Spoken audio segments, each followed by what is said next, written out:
Барлықтарыңызға қайырлы күн. Бүгін 55-ші сабақ тұрлаулы мүшелер тақырыбына арналған тапсырмаларды орындаймыз. Әуелі каналға тіркеліп қоюды және осы видеомен достарыңызбен бөлісіп қоюды ұмытпаңыздар. 17-ші тапсырма.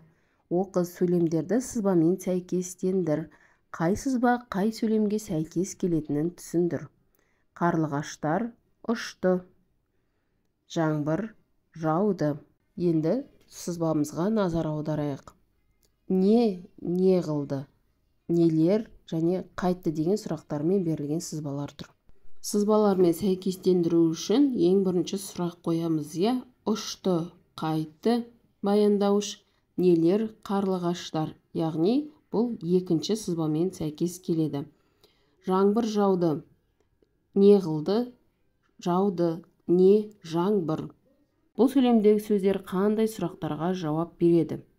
Бұлар бастауыш және баяндауыштың сұрақтарына жауап беріп тұр.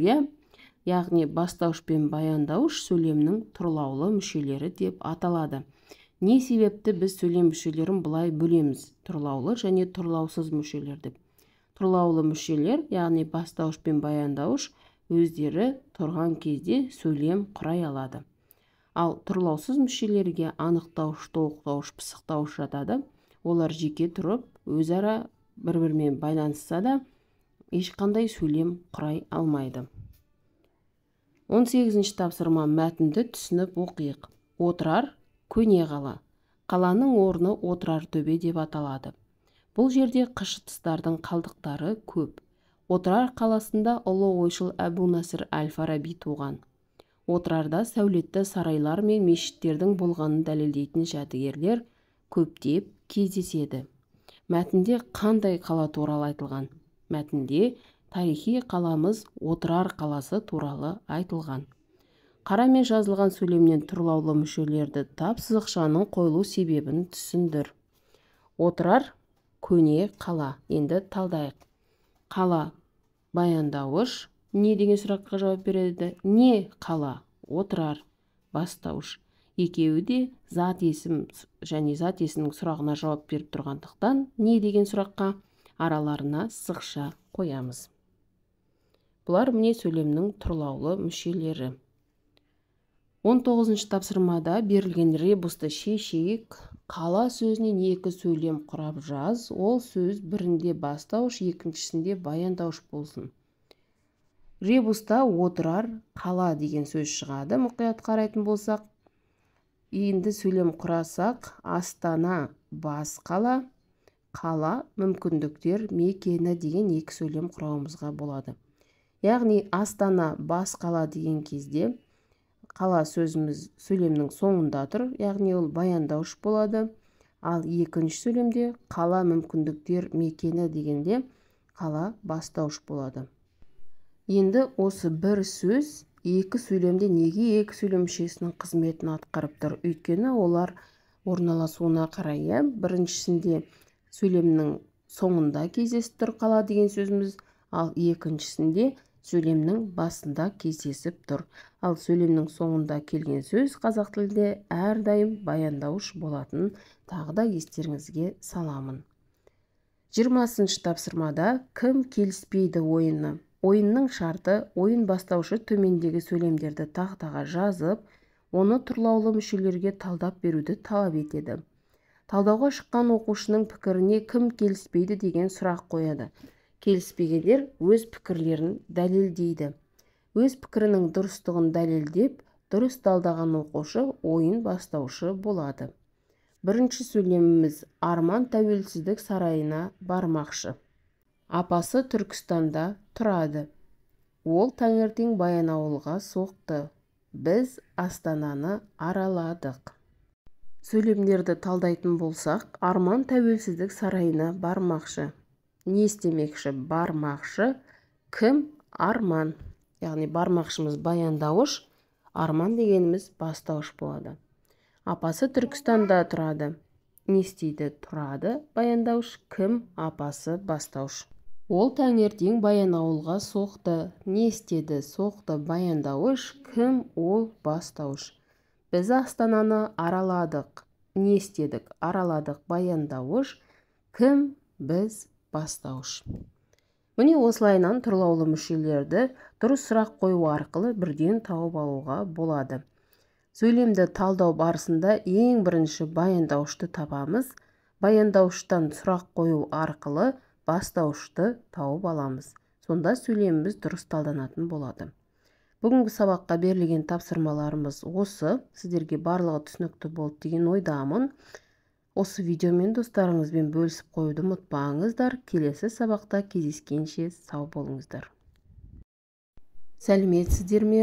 Тұрлаусыз мүшелер деген жаңа тақырыпты бүгін бастаймыз. Алдыңғы сабақта біз тұрлаулы мүшелер туралы өткен болатынбыз. Тұрлаулы мүшелерге бастауыш пен баяндауыш жатқан болатын. Бүгін 56-шы сабақта 21-ші мәтіннен бастап тапсырмаларды орындаймыз. Алматыдағы Абай атамыздың ескерткішінің авторы Қазақстанның халық суретшісі Хакімжан Есімханұлы Наурызбаев. Ұлы Отан соғысы жылдары республикамыздың үкіметін басқарған Нұртас Оңдасынов Қостанай облысын іссапармен аралай жүріп, Ұзынкөлге де соғады. Аудан басшысының кабинетінде саз-балшықтан жасалған әртүрлі мал пішіндеріне көзі түседі. Мұны жасап жүрген кім? Дейді бірден. Сөйтсе, олардың иесі Хакімжан есімді балаң жігіт екен. Оқуға жүр дейді. Ол үйде жұмыс істейтін өзі ғана екенін, анасы мен жас бауырларын тастап кете алмайтынын айтады. Нұртас аға Алматыға оралысымен Хакімжанның отбасына мемлекеттік тарапынан жағдай жасатып, өзін Мәскеу көркемсурет училищесіне оқуға жібертеді. Хакімжан аға мүсін өнерінің хас шебері. Неке осындай кереметте ақпаратқа толы мәтін мүсінші Хакімжан аға туралы және оның қалай оқуға түскендігі туралы. Мәтін кейіпкері саған ұнады ма? Ең әуелі мәтін кейіпкерлері кімдер? Ол Хакімжан Есімжанұлы Наурызбаев, яғни мүсінші, және Нұртас Оңдасынов. Ол кісі Ұлы Отан соғысы жылдары еліміздің үкіметін басқарған адам екен. Оның қай қасиеті ұнады? Хакімжан ағаның отбасына деген қамқорлығын көрдік жаңа мәтін барысында. Ал Наурызбаевтың оқуына мүмкіндік жасап, мүсінші болып қалыптасуына үлес қосқандығы бұл Нұртас Оңдасыновтың бір жақсы қасиеті. Яғни жас мүсіншінің талантын бірден байқаған Нұртас мырза оған оқуға өте жақсы мүмкіндік жасап берген екен. Хакімжан ағаны мүсін өнерінің хас шебері деп неліктен айтады? Өз ойыңмен бөліс. Өйткені көптеген мүсіндер жасаған, ол кішкентайынан өнерлі болған. Кейін, жаңа оқуын бітіргеннен кейін, көптеген біздің елімізге еңбегі сіңген. Хакімжан Наурызбаевтың мына ескерткіштерден басқа тағы қандай мүсіндік шығармалары барын білесің. Біз көріп отырмыз Шоқан Уәлихановқа арналған ескерткішін, Абай және Жамбыл ақынға арналған ескерткіштерін. Мінекей Хакімжан Наурызбаев мүсіншінің өзі. Енді ол кісінің еңбектері туралы қысқаша тоқталып өтейік.